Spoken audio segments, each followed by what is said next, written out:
یہ وہ مشہور واقعہ اب آنے لگا ہے جسے اصحاب سبت کا واقعہ کہتے ہیں، ہفتے والے دن کے لوگ، یعنی ہفتے کی نسبت کے ساتھ. جس طرح مسلمانوں کے لیے جمعے کا دن ہے، کرسچنز کے لیے اتوار کا دن ہے، یہودیوں کے لیے ہفتے کا دن اللہ تعالیٰ نے مقرر کیا تھا اسپیسیفکلی. گو مسلمانوں کو اللہ تعالیٰ نے اس طرح پابند نہیں کیا کہ صرف انہوں نے جمعے والے دن ہی اللہ اللہ کرنی ہے، وہ تو پوری زندگی کرنی ہے. لیکن ان کے لیے پورا ہفتے کا دن وقف تھا، وہ کوئی اور کام نہیں کر سکتے تھے سوائے اس کے کہ وہ خدا کے ساتھ اپنی کمٹمنٹ کریں گے، پورا دن عبادت میں گزاریں گے. اور ساتھ ہی ساتھ ان پہ دوسری آزمائش یہ ڈالی گئی تھی کہ ہفتے کے دن وہ شکار بھی نہیں کریں گے. مچھلیوں کا شکار جو ان کے لیے گزر بسر کا ذریعہ تھا، ہفتے کے دن نہیں کریں گے، باقی دنوں میں کریں، سٹور کر کے کھائیں، کوئی مسئلہ نہیں ہے. لیکن انہوں نے اللہ تعالیٰ کے حکم کی نافرمانی کی. اس کے بدلے میں اللہ تعالیٰ نے انہیں بندر اور خنزیر بنا دیا، وَلِعَوْذُ بِاللَّهِ تعالی. یہ واقعہ مسلمانوں کے لیے اس اعتبار سے بڑا عبرت کا نشان ہے کہ اگلی امتوں کو دنیا میں ہی نافرمانیوں کی سزا مل جایا کرتی تھی. اس امت کے لیے نبی صلی اللہ علیہ وآلہ وسلم کی دعاؤں کی برکت سے دنیا میں کافی حد تک مسئلہ اللہ تعالیٰ نے ٹال دیا. لیکن آخرت میں عذاب ہوگا. یہ نہیں ہے کہ وہ معاف ہو جائے گا جو غلط حرکتیں کی. یہ اصحاب سبت کا واقعہ ہے، یعنی ہفتے والے دن سے متعلقہ لوگ. یہی وہ لوگ تھے جو بندر بنا دیے گئے، خنزیر بنا دیے گئے.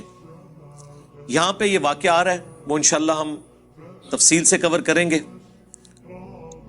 اس واقعے میں جو سب سے عبرت والی چیز ہے وہ یہ ہے کہ بنی اسرائیل کے لوگ 3 گروہوں میں بٹ گئے. ایک وہ لوگ تھے جنہوں نے کہا کہ ہم اللہ تعالیٰ کے اس حکم کی نافرمانی نہیں کریں گے، پلس جو لوگ نافرمان تھے انہیں وہ اس نافرمانی سے روکتے تھے. یہ سب سے اعلیٰ ترین درجہ ہے. دوسرے وہ لوگ تھے جو خود تو نافرمانی نہیں کرتے تھے لیکن نافرمانوں کو روکتے نہیں تھے. یہ سب سے آسان کام ہوتا ہے اس حوالے سے. کسی کی گالیاں نہیں کھانی پڑتی، آپ کو مخالفت نہیں سہنی پڑتی، کیونکہ جب آپ کسی کو روکیں گے تو ظاہر ہے پھر آپ کی بدنامی وہ کرے گا، آپ کو دشمنی مول لینی پڑ جائے گی. یہ دوسری کیٹیگری تھی، میٹھی میٹھی بات کرنے والے لوگ، صرف فضائل اعمال سنانے والے لوگ، برائی سے روکنے والے نہیں، صرف امر بالمعروف کرنے والے لوگ، نیکی کا حکم دینے والے لوگ، نہی عن المنکر، برائی سے روکنے والے نہیں. اور تیسرے وہ بدبخت تھے کہ جو ڈائریکٹلی اس حکم کی نافرمانی کر رہے تھے اور ہفتے کے دن وہ شکار کرتے تھے. اب حیران کن بات ہے، اللہ تعالیٰ نے تینوں گروہوں کا ذکر کیا، اس کے بعد جب اینڈ رزلٹ سنایا نا تو یہ سنایا کہ اللہ نے نجات دے دی ان لوگوں کو کہ جو نہ تو خود یہ کام کرتے تھے بلکہ وہ باقیوں کو بھی اس برائی سے روکتے تھے. یعنی جو گونگے شیطان نہیں تھے، خود بھی برائی سے بچتے تھے، لوگوں کو بھی روکتے تھے، انہیں تو ہم نے نجات دے دی. اور جو برائی کرنے والے تھے ان کو ہم نے بندروں کی شکل بنا دیا. اور جو تیسری کیٹیگری تھی نا، ان کا اللہ تعالیٰ نے ذکر کرنا بھی گوارا نہیں کیا کہ ان کا انجام کیا ہوا. اتنا ذکر ضرور کیا کہ اس طرح کے لوگ تھے. یہی وجہ ہے کہ انہی آیات کے کانٹیکسٹ میں المستدرک للحاکم میں تفصیل کے ساتھ ایک حدیث موجود ہے. میں نے پہلے بھی کئی دفعہ عرض کیا ہے کہ قرآن کی اگر آپ نے تفسیر احادیث کی روشنی میں دیکھنی ہے نا، تفسیر ابن کثیر تو بہت اچھا کام ہوا ہے، انہوں نے ساری چیزیں ایک جگہ جمع کر دی، آسانی ہے اس میں. اب صحیح اور ضعیف کے حکم بھی لگ چکے ہیں. لیکن ڈائریکٹلی اگر آپ نے احادیث کی کتابوں سے قرآن کی تفسیر پڑھنی ہے نا تو صحیح بخاری کا کتاب التفسیر چیپٹر پڑھ لیں، جامعہ ترمذی کا کتاب التفسیر چیپٹر پڑھ لیں، اور المستدرک للحاکم کا کتاب التفسیر چیپٹر، وہ تو بہت ڈیٹیل کے ساتھ ہے. یہ 3 حدیث کی کتابیں ایسی ہیں جن میں باقاعدہ پورے چیپٹرز ہیں، اور ان محدثین کو اپنے گیون سرکمسٹانسز میں اصولوں کے مطابق جو جو روایتیں قرآن کی شان نزول میں ملی یا اس سے متعلقہ صحابہ کے فرامین ملے یا کوئی واقعات ملے احادیث سے، وہ انہوں نے جمع کیے. اسی لیے شاہ ولی اللہ دہلوی نے الفوز الکبیر فی اصول التفسیر جو کتاب لکھی ہے، جس میں انہوں نے قرآن کی تفسیر کے اصول بتائے ہیں، اس میں انہوں نے کہا کہ سب سے بیسٹ تفسیر قرآن کی وہ تو ہے قرآن کی آیات سے، جس طرح قرآن میں ہے صراط الذین انعمت علیہم، راستہ ان لوگوں کا جن پر تیرا انعام ہوا. لوگ یہ آیت پڑھ کے اپنے بزرگ بابوں کا ذکر کرتے ہیں، جبکہ قرآن نے پھر سورۃ النساء میں بتایا کہ یہ لوگ کون ہیں. من النبیین والصدیقین والشہداء والصالحین، نبی ہیں، صدیق ہیں، شہید ہیں اور صالحین. اور صالحین جو اللہ کی نظر میں صالحین ہیں وہ ڈیفینیٹلی تو صحابہ اور اہل بیت ہیں رضی اللہ عنہم وعلیہم السلام اجمعین. باقی آپ کی اسیسمنٹ ہے. اور اب اس دور میں تو ہر فرقے کے صالحین ڈیفرنٹ ہے. ایک کے صالحین دوسرے کے مشرکین ہیں، دوسروں کے صالحین ان کے گستاخان رسول ہیں. اس کو تو آپ چھوڑ دیں. بہرحال یہ 3 کتابیں دی بیسٹ قرآن کی تفسیر ہیں. ان کے چیپٹر، صحیح بخاری کا چیپٹر، ترمذی کا اور المستدرک للحاکم کا. بہرحال جتنا میرا قرآن کا فہم ہے، جو میں اللہ تعالیٰ کے مزاج کو سمجھ سکا ہوں قرآن کی روح سے، مجھے تو یہی لگتا ہے کہ جو گونگے شیطان تھے ان کا انجام بھی انہی کے ساتھ ہوا جو برائی کرنے والے تھے. کیونکہ اللہ تعالیٰ کی رحمت کا تقاضا تھا کہ اللہ نے جنہیں نجات دی ہے انہیں مینشن کرتا. جب نجات دہندہ کو مینشن کیا تو اللہ نے صرف انہی کو کہا جو نجات پا گئے تھے. ان کے علاوہ اگر کسی کا ذکر نہیں کیا تو یہ ڈیفینیٹ ہے کہ وہ نجات نہیں پائے تھے، اور ان کا کچھ بھی انجام ہوا ہو ایٹ لیسٹ وہ ان لوگوں میں شامل نہیں تھے جنہیں اللہ نے نجات دی. کیونکہ اللہ کے ہاں تو 0-1 ہے، یا بات مانو یا نہ مانو، یہ ٹوٹل پیکج ہے. اب وہ آیات کی طرف آ جائیں. پوچھو ان سے اس بستی کا حال جو ساحل سمندر کے اوپر آباد تھی. یہ چھوٹی چھوٹی سمندری جھیلیں تھیں جو بعد میں جوڑ کے گوروں نے نہر سوئز بنا دی. اس زمانے میں یہ سمندری جھیلیں تھیں جو آباد تھے ساحل سمندر. اذ یعدون فی السبت، جب وہ حد سے بڑھ گئے ہفتے کے دن کے بارے میں. اب اللہ نے چونکہ آزمائش بنایا تھا، باقی پورے ویک میں مچھلیاں سامنے نہیں آتی تھی، بڑی مشکل سے چند مچھلیوں کا شکار ہوتا تھا، اور ہفتے والے دن مچھلیاں ان کی آنکھوں کے سامنے پھدکتی تھیں. مچھلیوں کو بھی پتہ چل گیا تھا کہ آج کے دن ان کے ہاتھ پاؤں بندھے ہوئے ہیں، یہ کچھ کر نہیں سکتے. ان کو بھی اپنے ایکسپیرینس سے پتہ چل گیا تھا، تو وہ بھی اللہ تعالیٰ کی طرف سے ان پہ آزمائش مسلط ہوئی کہ ایک بھوکے بندے کے سامنے آپ لا کے مرغن غذائیں رکھ دیں تو ظاہر ہے اس کا تو روزہ ٹوٹے گا. اسی کا اللہ نے ذکر کیا ہے. اذ یعدون فی السبت اذ تأتیہم حیتانہم یوم سبتہم شرعا، جبکہ ہفتے کے دن ان کے پاس مچھلیاں پانی پر پھدکتی تھی، سامنے آ جاتی تھی. یعنی انہوں نے چینگے لاندیاں سن کہ ہاں جی پھڑ لو. اب ان کے سامنے آ رہی ہیں، آزمائش ان کے لیے. وَيَوْمَ لَا يَسْبِتُونَ، اور جب ہفتے کا دن نہیں ہوتا تھا، لا تأتیہم، تو ان کے پاس وہ نہیں آتی تھی. باقی دنوں میں ان کو مشکل سے شکار کرنا پڑتا تھا، ہفتے کے دن ان کے سامنے پھدکتی تھی. اب یہ آزمائش تھی، اسی لیے ہفتے والے دن وہ کثرت میں سامنے نظر آتی تھی. کذالک، اس طریقے سے، نبلوہم بما کانوا یفسقون، ہم نے آزمائش میں ڈال دیا بسبب اس کے کہ وہ نافرمانی کیا کرتے تھے. اس سبب سے اللہ تعالیٰ نے انہیں آزمائش میں ڈالا. ایک مشکل وقت، ظاہر ہے اللہ تعالیٰ کی طرف سے جو آزمائش آتی ہے نا، سب سے بہتر تو یہ کہ آزمائش نہ آئے، اور جب آ جائے تو یہ اللہ تعالیٰ کا خاص کرم ہوتا ہے کہ کوئی شخص اس آزمائش سے بچ جائے۔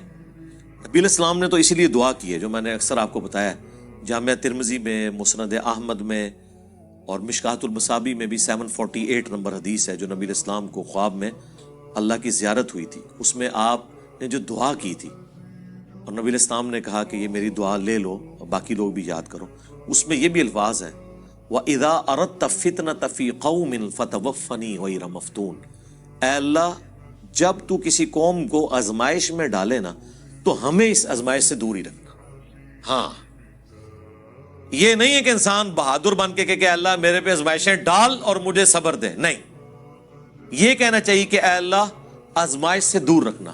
ہاں، جب کبھی ناگزیر ہو جائے وَلَنَبْلُوَنَّكُمْ بِشَيْءٍ مِّنَ الْخَوْفِ وَالْجُوعِ وَنَقْصٍ مِّنَ الْأَمْوَالِ وَالْأَنفُسِ وَالثَّمَرَاتِ، تو ٹھیک ہے، اس میں اللہ تعالیٰ صبر دے، سب کچھ ہے، لیکن پہلی پرائورٹی نبی علیہ السلام نے یہی دعا سکھائی ہے کہ اللہ تعالیٰ فتنے میں مبتلا نہ کرے، کیونکہ بڑے بڑے ایمان والوں کے روزے ٹوٹ جاتے ہیں اس طرح کی آزمائشوں میں۔ جب امام حنیفہ رحمہ اللہ کے اوپر مشکل وقت آیا ہے تو پھر امام حنیفہ ہی کھڑے ہوئے ہیں خلیفہ منصور کے خلاف، باقی ان کے زمانے کے بڑے بڑے علماء مصلحت کا شکار ہو گئے۔ جب احمد بن حنبل کے دور میں خلق قرآن کا مسئلہ کھڑا ہوا ہے تو احمد بن حنبل رحمہ اللہ نے ہی استقامت دکھائی ہے، باقی کئی لوگ جو ہیں اس زمانے کے جو بڑے بڑے ائمہ ہیں مصلحت کا شکار ہو گئے۔ تو ہر زمانے میں جو حسینی فکر ہے وہ چند ایک لوگ ہی لے کے چلتے ہیں، سب میں اتنی جرت نہیں ہوتی۔ تو اللہ تعالیٰ فرماتا ہے کہ بسبب ان کی نافرمانیوں کے ان کو ہم نے آزمائش میں ڈالا، یعنی پہلے بھی ان کے کرتوت ایسے تھے، تو جب کرتوت برے ہوتے ہیں تو بعض اوقات اللہ تعالیٰ آزمائش ڈال دیتا ہے، اور یہ ان کے اوپر آزمائش تھی۔ وَإِذْ قَالَتْ أُمَّةٌ مِّنْهُمْ، جب ان میں سے ایک گروہ نے کہا لِمَ تَعِظُونَ قَوْمًا، کیوں تم ایسی قوم کو واعظ و نصیحت کرتے ہو، قَوْمًا اللَّهُ مُهْلِكُهُمْ، کہ جس قوم کو اللہ تعالیٰ ہلاک کر دے گا، او معذبهم عذابا شدیدا، یا انہیں شدید عذاب دینے والا ہے۔ یعنی کیوں سمجھاتے ہو ان نافرمانوں کو، چھوڑو، انہوں نے اپنی قبر میں جانا ہے، تم نے اپنی قبر میں جانا ہے، چپ کر کے تم تو برائی نہیں کر رہے نا، ان کو ان کے حال کے اوپر چھوڑ دو۔ ان کا جواب سنیں کیا ہے، قالو، وہ کہنا شروع ہو گئے اس کے جواب میں، معذرۃً الی ربکم ولعلہم یتقون، ہم تو یہ اس لیے ان کو برائی سے روک رہے ہیں کہ اپنے رب کے حضور عذر پیش کر سکیں کہ یا اللہ جو ہم سے بن پڑی، ہم نے برائی کو روکنے کی کوشش کی، اور دوسرا مقصد یہ ہے لعلہم یتقون، کہ شاید ہماری نصیحت سے یہ ڈر جائیں اور یہ بھی اپنی آخرت برباد ہونے سے بچا لیں۔ یہ سیکنڈری مقصد ہے، جو میں اکثر کہتا ہوں کہ ہم یہ جو دعوت و تبلیغ کا کام کر رہے ہیں، لوگوں کو برائی سے روک رہے ہیں، اچھائی بتا رہے ہیں، عقیدے کی خرابیاں ہائی لائٹ کر رہے ہیں، اس میں پرائمری جو ہمارا مقصد ہے وہ اپنی آخرت کی فکر ہے، کسی دوسرے کی آخرت کی فکر نہیں ہے، وہ سیکنڈری چیز ہے۔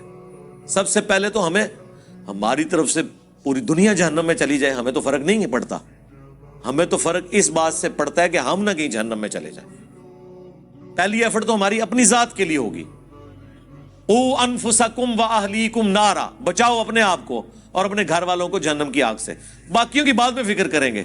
افریقہ کے جنگلوں میں لوگ کدھر جا رہے ہیں وہ بعد میں دیکھیں گے، پہلے تو اپنے گھر میں لوگ کدھر جا رہے ہیں وہ دیکھیں گے۔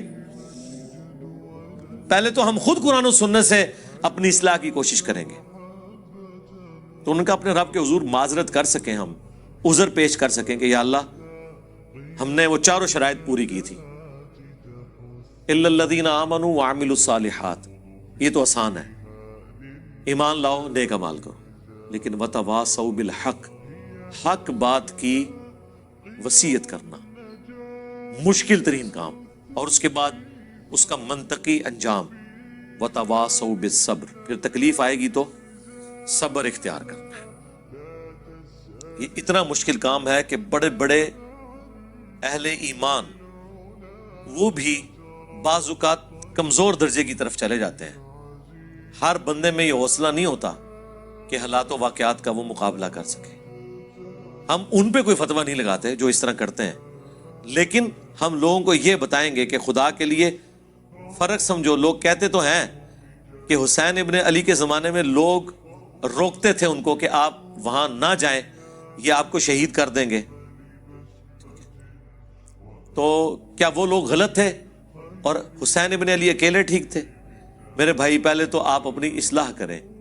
وہ لوگ حضرت حسین ابن علی کو غلط نہیں سمجھتے تھے. عبداللہ بن عمر یا عبداللہ بن عباس یا عبداللہ بن زبیر رضی اللہ عنہم اجمعین، وہ یہ کہتے تھے کہ آپ جن کے خلاف کھڑے ہوئے نا، انہوں نے رسول اللہ کی قرابت داری کا کوئی لحاظ نہیں کرنا، یہ دنیا دار بادشاہ بن چکے ہیں، تو ان کے شر سے اپنے آپ کو بچا لیں. وہ یہ نہیں کہتے تھے کہ آپ غلط ٹریک پہ ہیں، وہ دوسرے معنوں میں یہ کہہ رہے تھے کہ یہ بدماش ہیں، آپ کے ساتھ ظلم کریں گے. تو جس طرح ہم نے خاموشی اختیار کی ہوئی ہے، کمزور درجے پہ ایمان پہ اپنے آپ کو رکھا ہوا ہے، ہمارے مقابلے پہ نہیں، اس زمانے میں حسین ابن علی کے مقابلے پہ، تو آپ بھی وہ درجہ اختیار کر لیں. لیکن حسین ابن علی کا اسٹانس یہ تھا کہ عبداللہ بن عمر، عبداللہ بن عباس یا عبداللہ ابن زبیر، ان کا بنو امیہ کے خلاف کھڑا نہ ہونا کوئی مسئلہ نہیں ہے، کیونکہ ان میں سے کسی کے گھر بھی نبوت نہیں آئی ہے. نبوت تو آئی ہے بنو ہاشم کے گھر، اور رسول اللہ کے علم کا وارث تو میں ہوں. اگر میں نے باطل کے ساتھ کمپرومائز کیا تو یہ دین کا حصہ بن جائے گا. یہی وجہ ہے کہ 3 بر اعظموں نے یزید ابن معاویہ کی بیعت کر لی، لیکن یزید کو ہضم نہیں ہو رہی جب تک حسین نہ کرے، کیونکہ انہیں پتا تھا کہ جب تک حسین بیعت نہیں کرتے تو یہ دھکے سے ہی ہماری حکومت ہے، لیجٹمائز نہیں ہوگی، یہ خلافت نہیں ہوگی، اسلامی حکومت نہیں ہوگی، کیونکہ نبی کے گھر والے ہی نہیں جب اسے مان رہے. تو گارنٹی تو دینی ہے نبی کے گھر والوں نے، باقیوں کی گارنٹی کی کیا حیثیت ہے؟ یہ وجہ تھی. تو یہ ہمیشہ کم لوگ ہوتے ہیں اور وہ ڈرتے ہیں کہ یار اللہ کے حضور کیا جواب دیں گے. فلما، پس جب نسو ما ذکروا بہ، انہوں نے فراموش کر دیا جو انہیں ڈر سنایا گیا تھا، جو نصیحت کی گئی تھی. انجینا الذین ینہون عن السوء، تو ہم نے نجات دے دی ان کو جو برائی سے روکنے والے تھے، یعنی جو حسین ابن علی کی نیچر رکھنے والے تھے، ان کو تو مل گئی نجات. وَأَخَذْنَا الَّذِينَ ظَلَمُوا، اور پکڑ لیا ان کو ہم نے جو ظلم کرنے والے تھے، بِعَذَابٍ بَئِيسٍ بِمَا كَانُوا يَفْسُقُونَ، جن لوگوں نے اپنی جانوں پر ظلم کیا، برے عذاب سے ان کو پکڑ لیا گیا بوجہ اس کے کہ وہ نافرمانی کیا کرتے تھے. فَلَمَّا عَتَوْا عَمَّا نُهُوا، جب انہوں نے سرکشی کی اس سے جس سے ان کو روکا گیا تھا، مَا نُهُوا عَنْهُ، جس سے وہ لوگ روکے گئے تھے. قُلْنَا لَهُمْ كُونُوا قِرَدَةً خَاسِئِينَ، تو ہم نے ان سب کے سب کو کہا کہ بن جاؤ پھٹکارے ہوئے بندر. بس اللہ نے تو پھر کن فیکون ہی ہوتا ہے، کہا اور وہ بن گئے. اللہم لا تجعلنا منہم، اللہم احسن عاقبتنا فی الامور کلیہا واجرنا من خزی الدنیا وعذاب الاخرہ، آمین. اللہ اکبر. اب یہ واقعہ یہاں پہ مکمل ہو گیا. دیکھ لیں ان اٹینڈڈ ہے وہ گروہ. اللہ نے 2 گروہوں کا ذکر کر دیا. جو روکنے والے تھے وہ نجات پا گئے، اور جو کرنے والے تھے وہ تباہ و برباد ہو گئے. اللہ نے ان کو بندر بنا دیا. لیکن جو تیسری کیٹیگری تھی نا، جو کہہ رہی تھی کہ تانوں کیڑی لوڑ ہے، تسی اپنی قبر ہی جانا ہے، انہوں نے اپنی قبر ہی جانا ہے، آپ کو کیا تکلیف ہے، ان کو اللہ تعالیٰ نے اس قابل بھی نہیں سمجھا کہ ان کے انجام کا ذکر کرے، اچھا یا برا. وَإِذْ تَأَذَّنَ رَبُّكَ، اور یاد کرو جب تمہارے رب نے یہ اعلان کیا تھا، لَيَبْعَثَنَّ عَلَيْهِمْ إِلَى يَوْمِ الْقِيَامَةِ، کہ ضرور اللہ تعالیٰ بھیجتا رہے گا ان پر قیامت کے دن تک، من یسومہم سوء العذاب، ایسے ان کے اوپر حکمران مسلط ہوں گے، ایسا جابر حکمران ان کے اوپر آتے رہیں گے جو انہیں عذاب دیں گے، برا تکلیف دیں گے دنیا میں۔ حتیٰ کہ وہ بنی اسرائیل کے جو 2 عروج اور 2 زوال کا ذکر ہے سورہ بنی اسرائیل کے آغاز میں، اس میں اللہ تعالیٰ نے فرمایا ہم نے اپنے سخت لڑائی لڑنے والے بندے مسلط کر دیے، کس کے اوپر؟ بنی اسرائیل کے اوپر، اور انہوں نے بیت المقدس کی اینٹ سے اینٹ بجا دی۔ اللہ نے ان کافروں کو اپنی طرف منسوب کیا کہ ہم نے یہ مسلط کیے، اس امت کے اوپر بھی اللہ نے مسلط کیے تاتاری، اینٹ سے اینٹ بجائی انہوں نے بغداد کی۔ اللہ عذاب جب دلواتا ہے نا تو وہ اپنی مخلوق کے ذریعے ہی دلواتا ہے، اور اس وقت وہ مسلط ہوئے ہوتے ہیں۔ پھر تاتاریوں نے سرکار نہ کوئی بزرگ دیکھا ہے، نہ کوئی غوث دیکھا ہے، نہ کوئی کتب دیکھا ہے، وڈ کے پرے ماریا ہے۔ سارے بزرگوں کے حالات لکھنے والے جو شیخ فرید الدین عطار تذکرۃ الاولیاء جنہوں نے لکھی ہے، ان کو بھی تاتاریوں نے قتل کیا ہے، بچے کوئی نہیں، ٹھیک ہے، کیونکہ اللہ کی طرف سے تاتاری مسلط ہوئے تھے مسلمانوں پہ۔ تو اللہ نے فرمایا کہ بنی اسرائیل کے ساتھ بھی میں یہ کرتا رہوں گا۔ اچھا، اس میں یہ نہ سمجھیے گا کہ ان کے آباء و اجداد کی سزا ان کی اولادوں کو مل رہی ہے، نہیں، بنی اسرائیل میں سے جن لوگوں نے حق قبول کر لیا وہ اس عذاب سے بری ہو گئے۔ عبداللہ بن سلام جیسے لوگ بھی تو موجود تھے نا، یہودی عالم جنہوں نے اسلام قبول کیا۔ اس سے مراد وہ ہے بنی اسرائیل میں سے جنہوں نے اپنے آباء و اجداد کی وہ روش چھوڑی نہیں ہے اور پیغمبروں کی نافرمانی کو اپنا شعار بنا کے رکھا، ان پر قیامت کے دن تک عذاب آتا رہے گا۔ جابر حکمران مسلط ہوں گے، ایک تو 8 سے 100 سال پہلے اتنا بڑا حکمران مسلط ہوا ان کے اوپر، ہٹلر، 60 لاکھ یہودی قتل کر دیے۔ چلیں بعض لوگ کہتے ہیں نہیں 60 لاکھ نہیں تھے، 6 لاکھ تھے۔ سرکار 6 لاکھ بھی تھوڑا بندہ ہے؟ 6 لاکھ بندے مارنے کے لیے اس نے 100 فیکٹریاں بنائیں، اس نے جو کچھ کیا وہ غلط کیا، لیکن جن کے ساتھ ہوا اللہ تعالیٰ کی عذاب کی گرفت میں تھے وہ۔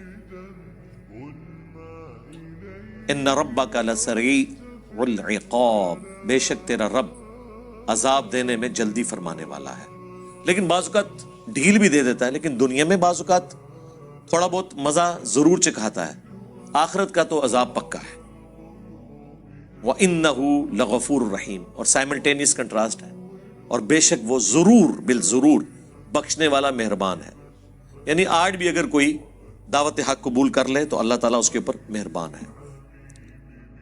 وَقَطَّعْنَاهُمْ فِي الْأَرْضِ أُمَمًا، اور ہم نے ان کو بانٹ دیا زمین میں کئی گروہوں کے اندر۔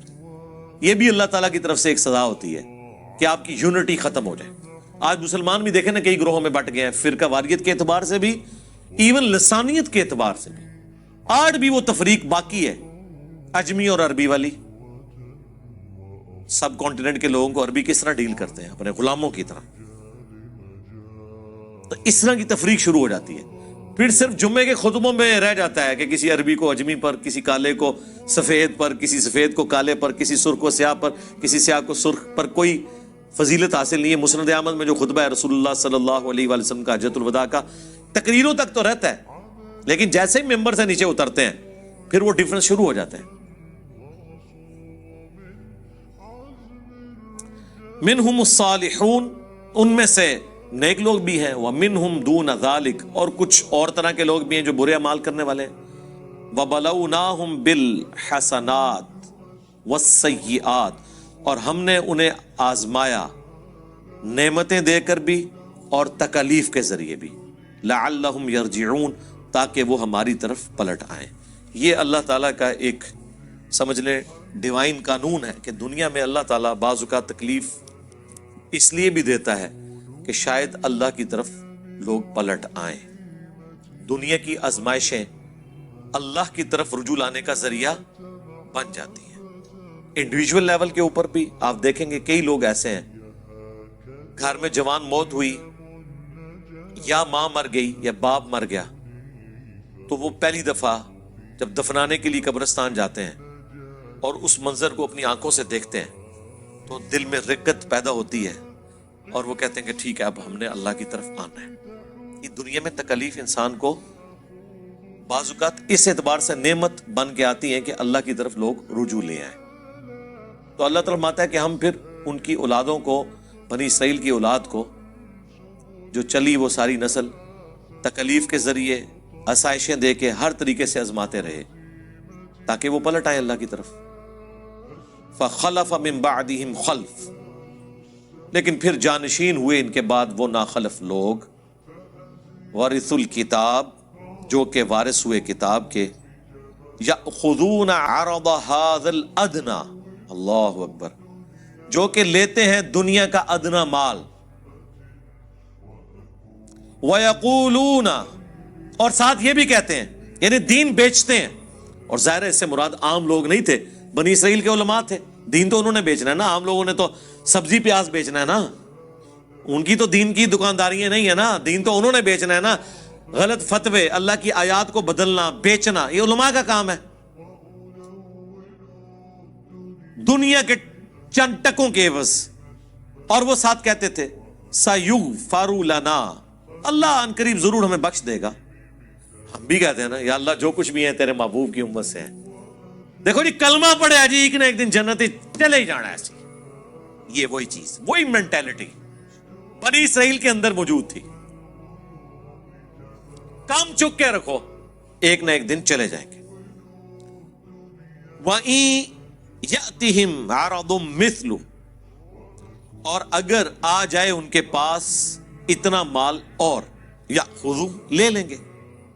وہی میں نے آپ کو یہاں پہ بھی بتایا، وہ علماء جو آپ کو کہتے ہیں غیر مسلم ملکوں میں جا کے نوکریاں نہ کریں، کافروں کے ملکوں میں آپ کی کمائی حرام ہے، انہی کو آپ ممبر سے اترنے کے بعد ڈالرز دینا چندے کے طور پر. کبھی کسی نے نہیں کہنا کہ یہ تو آپ کی کمائی کیا ہے. آج تک کسی چندہ دینے والے کو کسی عالم نے نہیں پوچھا کہ تو کسی سودی کاروبار میں تو نہیں ملوث. نہیں، بتانے کے لیے بہت اچھی بات ہے، پوچھیں گے نہیں کبھی بھی. آپ بتا کے بھی دیکھ لیں، واپس نہیں کریں گے انشاءاللہ، آپ کو مایوس نہیں لوٹائیں گے انشاءاللہ. یہاں پہ بھی اللہ ہمارا ان کو اور بھی ملے نا ملے گا، یہ لیں گے. الم یؤخذ علیہم میثاق الکتاب، اللہ اکبر، کیا نہیں لیا گیا تھا ان سے کتاب کے بارے میں پختہ عہد، یعنی تورات کے بارے میں. مال تو ہاتھوں ہاتھ لیتے ہیں اور دین کے نام کے اوپر کمائیاں کر رہے ہیں، اور جو وہ دین تھا اس پہ عمل ہی کوئی نہیں ہے.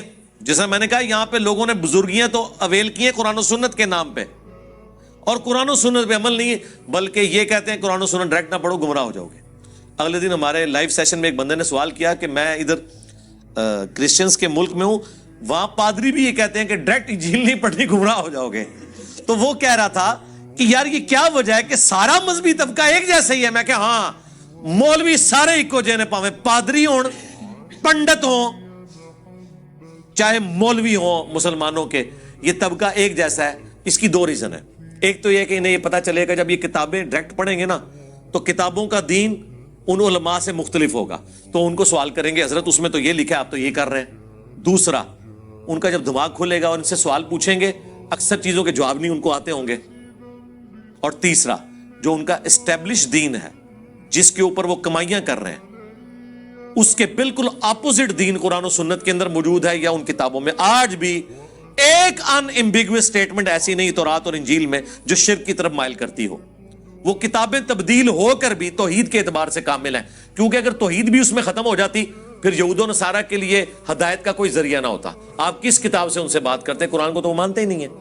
لیکن آج کئی لوگ مسلمان صرف اس لیے ہوئے ہیں کہ آج کی بھی تورات اور انجیل میں جو توحید ہے نا، اس توحید کو اگر کوئی صحیح معنوں میں لے کے چل رہا ہے تو مسلمان لے کے چل رہے ہیں، اور پریکٹیکلی وہ توحید اسلام میں نظر آتی ہے، ان میں تو نظر ہی نہیں آتی. اچھا، سیم وہی جملے بولتے ہیں کہ جی یہ جو آپ سامنے پڑھ رہے ہیں نا اس کے اندر ایک باطنی معنی بھی ہوتا ہے جو اہل معرفت جانتے ہیں. جو سٹیٹ لکھا ہوا نا بالکل واضح، وہ کہتے ہیں اس کو چھوڑ دیں، آپ اس کے پیچھے جائیں. چلو پیچھے جانے سے بھی یہی چیز نکلنی چاہیے نا، دنیا میں تو یہی ہوتا ہے نا کہ آپ پانی کا کنواں کھود رہے ہیں، 100 فٹ کے اوپر جا کے پانی نکلا ہے تو نیچے جا کے یہ تو نہیں ہوگا کہ تیزاب نکل آئے گا. آپ پانی کے لیے کنواں کھود رہے ہیں نا, تو نیچے اس سے صاف پانی نکلے گا. یہاں کیا کہتے ہیں اور اندر بڑھو, اور اندر بڑھ کے کوئی اور شاہی باہر کاٹ لیتے ہیں. وہ اندر نہیں ہوتا, وہ باہر جا رہے ہوتے ہیں اس سے. تو اللہ تعالیٰ فرما رہا ہے کہ ان لوگوں سے کتاب کا بھی تو عہد لیا گیا تھا کہ کتاب پہ عمل کرنا ہے. اللہ یقول علی اللہ الا الحق, کہ نام منسوب کرنا اللہ کی طرف سوائے اس کے کہ جو حق پر مبنی ہے. وَدَرَسُوا مَا فِيهِ, اور پڑھ لیا انہوں نے جو کتاب میں تھا. اس کے باوجود انہوں نے اللہ کی طرف غلط عقیدے منسوب کیے. یہاں پہ لوگ اللہ تعالیٰ کے حوالے سے کئی ایک عقیدے ایسے کلیم کر دیتے ہیں کہ ہم انہیں کہتے ہیں یہ کہاں لکھے ہوئے ہیں. وہ کہتے ہیں جی اللہ چاہے تو ایسے ہو سکتا ہے, اللہ چاہے تو قاسم نانوتوی صاحب مرنے کے 6 سال کے بعد قبر سے نکل کے دیوبند میں 2 مولویوں کی صلح کرا کے واپس جا سکتے ہیں, خواب میں نہیں بیداری میں. ہم کہتے ہیں یہ اللہ کے اوپر جو آپ نے جھوٹ باندھا ہے یہ قرآن میں کہاں لکھا ہوا ہے؟ قرآن میں تو سورہ یاسین میں, سورہ واقعہ میں اللہ نے فرمایا جو دنیا سے چلا گیا وہ کبھی دنیا میں واپس نہیں آ سکتا. حضرت عیسیٰ بھی جو مردے زندہ کرتے تھے وہ دنیا میں واپس نہیں آتے تھے, وہ مردے کے پاس کھڑے ہوتے تھے, قم باذن اللہ کہتے تھے, وہ کھڑا ہوتا تھا تھوڑی دیر کے لیے, وہ کہتا تھا عیسیٰ اللہ کے پیغمبر ہیں, ان کی اطاعت کرو, پھر ساتھ ہی واپس چلا جاتے تھے. دنیا میں کوئی واپس نہیں آ سکتا, یہ اللہ کا ڈیفینیٹ قانون ہے. چاہے کوئی بزرگ نہیں, اللہ چاہے, سرکار اللہ کا چاہنا آپ چاہیں گے, یہ وہی چیز ہے. لا یقول علی اللہ الا الحق, مت اللہ کے اوپر کوئی بات ایسی منسوب کرو سوائے اس کے کہ جو حق پہ مبنی ہے.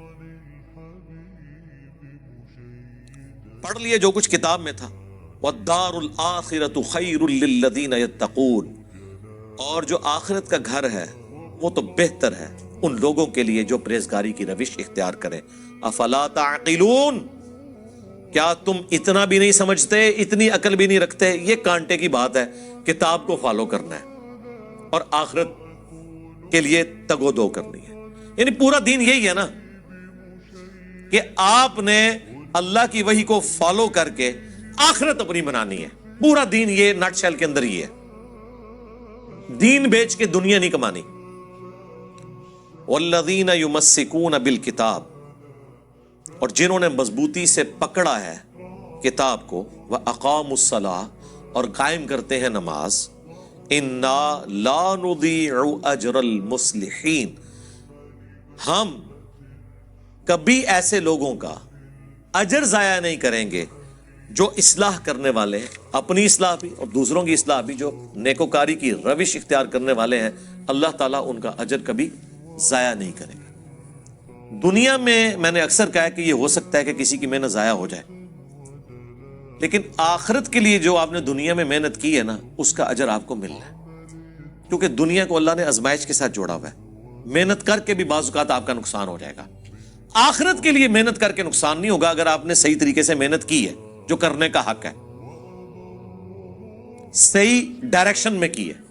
اسی لیے اللہ تعالیٰ کہتا ہے کہ میں اپنے وعدے کے خلاف نہیں کرتا.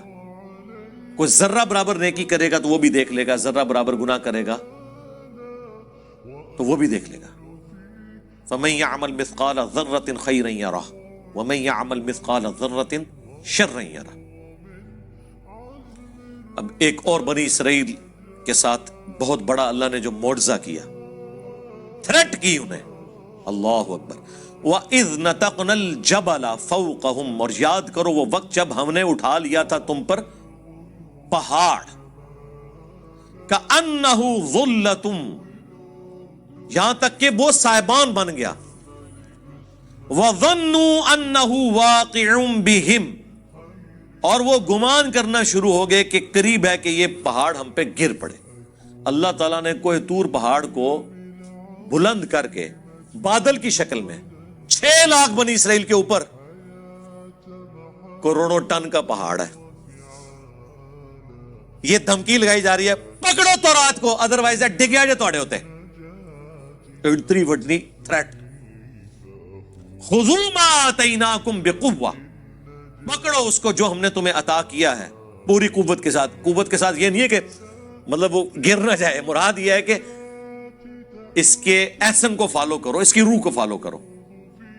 وَاذْكُرُوا مَا فِيهِ، اللہ اکبر، اور یاد کرو جو کچھ اس کے اندر ہے اسے فالو کرو، لعلکم تتقون، تاکہ تم پرہیزگار بن سکو، ڈر جاؤ۔ تو یہ بنی اسرائیل سے اللہ تعالیٰ نے عہد لیا تھا۔ ظاہر اس وقت تو سب نے کہا کہ بالکل ہی اللہ جو تسی کہو گے ہوئے گا جناب، پہاڑ سر دے ہوتے ہوئے، سر کے اوپر پہاڑ سائبان اور بادل کی شکل میں ہو اور تھریٹ ہو کہ یا تو تورات کو پکڑو ادروائز یہ موت کا پروانہ آیا تمہارے اوپر، اتنا بڑا معجزہ دیکھ کے بھی۔ لیکن بس اس وقت تو انہوں نے عہد کیا، لیکن بعد میں اکثریت نے بھلا دیا۔